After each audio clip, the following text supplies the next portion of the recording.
Navigating the virtual learning environment. The new home page doesn't just have a new visual design. It is also responsive, meaning that when you resize the frame on a different device, it will reformat so that it is easy to use and read, right down to the size of a phone. On the top navigation, you will see a tab that says Students, and here there are numerous resources that you could use in your e-learning course, depending on the subject.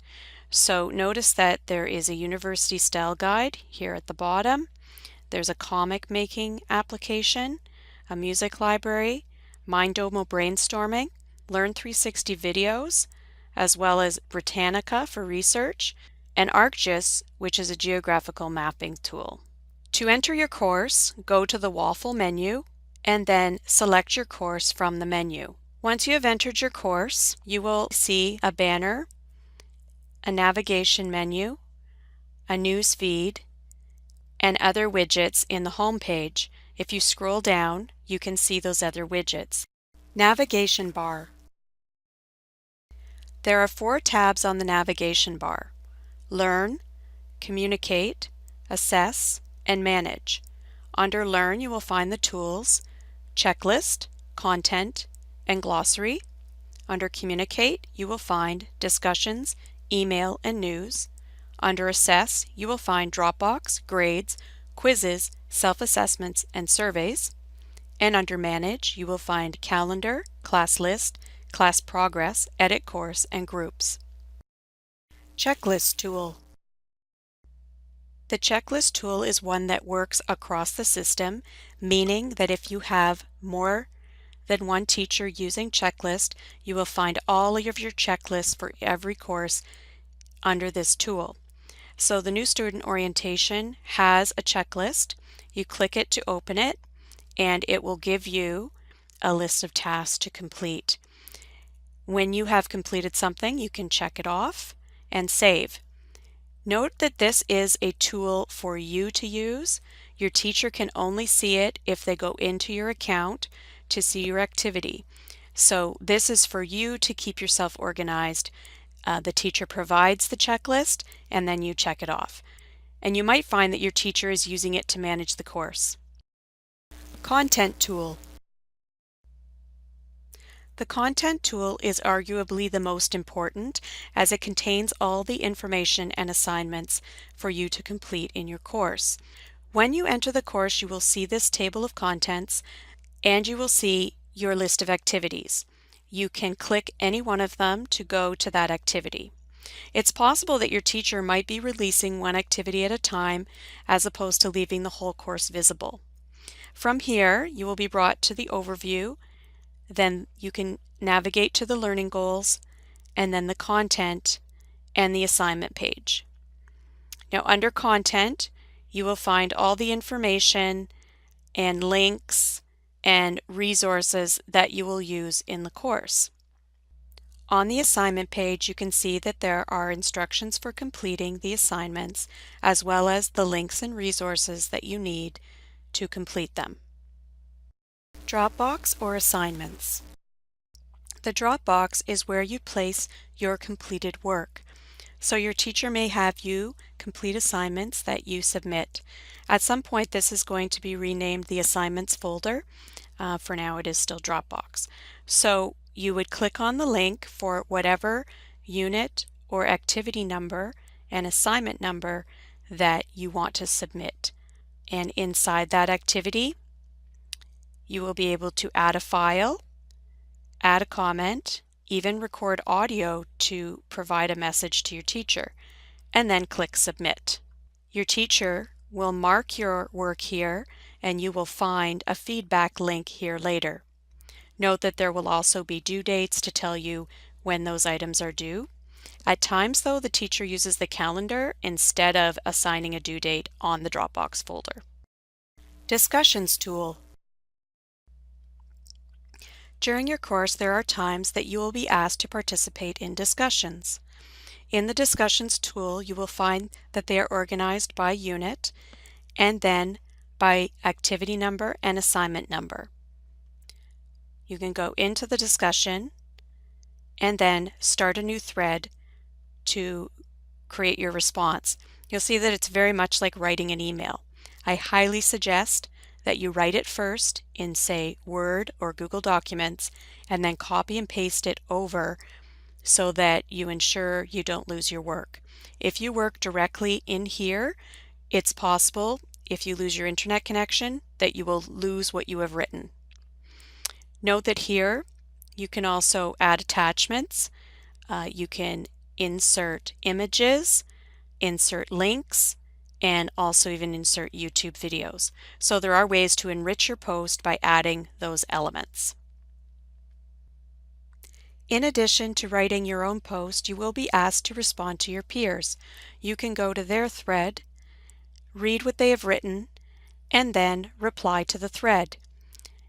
The same type of dialog box opens that you can write your comment back to that student. Again, you can enrich your post by adding these elements, and you can rename it if you wish. You can go back to the discussions list by clicking here. Your teacher will give you instructions as to what they expect. It's possible that some discussions could be evaluated. Often you are asked to write about 300 words and to respond to 2 peers. As well, it's a good practice to ask a question of your peers at the end of your post. The quiz tool. Quizzes are another way that you may be assessed in your course. Go to the quiz tool. You will see a list of quizzes here. Usually the quiz is only available when it is time to complete the quiz.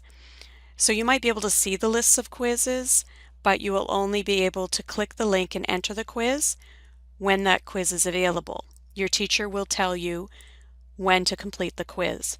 So for instance, it may be open for 24 hours, and when you hit Start Quiz, you have a set amount of time to complete it. Once you start it, you have to finish it in that set time. So it could be an hour that you have to complete the quiz. Now, even though it's called quizzes, this could be tests as well, and it's possible that you would have to complete a test off the quiz list in guidance.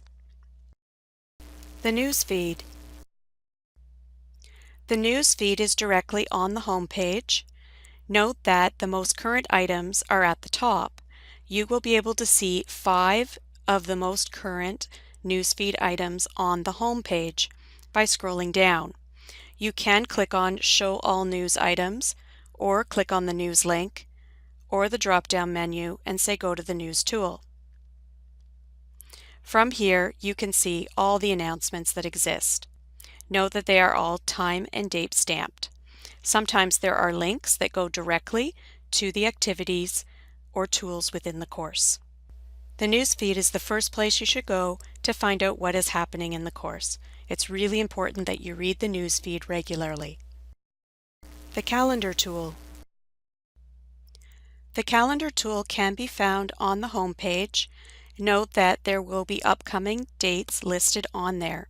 You can also click on the calendar link to go directly to the calendar tool. You can also go to the calendar under Manage. So on the calendar tool, you can click on any of the items that are showing there. Note again, this works across the system. So if you have more than one teacher in the e-learning environment, then you will find all of your calendar items on the calendar regardless of which course you are in at that moment. So here I can see that it's for the e-learning orientation and that it is to be completed September 7th. There can be more instructions here as well. When the teacher adds a date to a content item or a Dropbox, a quiz, or even the checklist, there's the option to add it to the calendar. So there are many items that can be synced with the calendar, and so it is a great place to look to find out what is coming up next. Note that the tasks area in here is for you to use. You can make a list of tasks to complete. You can add the task, but note that there's options after to give it a due date. So you can put a due date and a note on these tasks. This is a tool for you to use. So no one else sees this except for you. And when you are done, you can check it off. So it's just another tool here that you can use to help yourself stay organized. Note that the Tasks tool that you see on the home page is the same one that is within the calendar, so you can use it on the calendar page or you can use it here. Updates widget. The Updates widget tells you what activity has occurred since you were last in the system. It might say that you have an unread email. As indicated here, it could be unread discussion posts. There might be some new content to read and open. There might also be a quiz to complete, or there could be feedback on an assignment. Email and pager tools. The email tool can be accessed to two places. As mentioned before, you can go to Communicate, but you can also go to the envelope here at the top of the screen. Note that here you can also access a pager. Let's first go to the email. This is a simple internal email system. You can compose emails to your teacher or people in your class. Note that it's just like composing an email in any other system where you indicate who it's to, a subject line, and then the information in the body. Notice you have all the same tools as if you were writing a discussion post. You can go to the address book, and there you should see the other students in your class and your teacher. Note that this is an internal system, so you have to send and receive your email only to the emails in this system.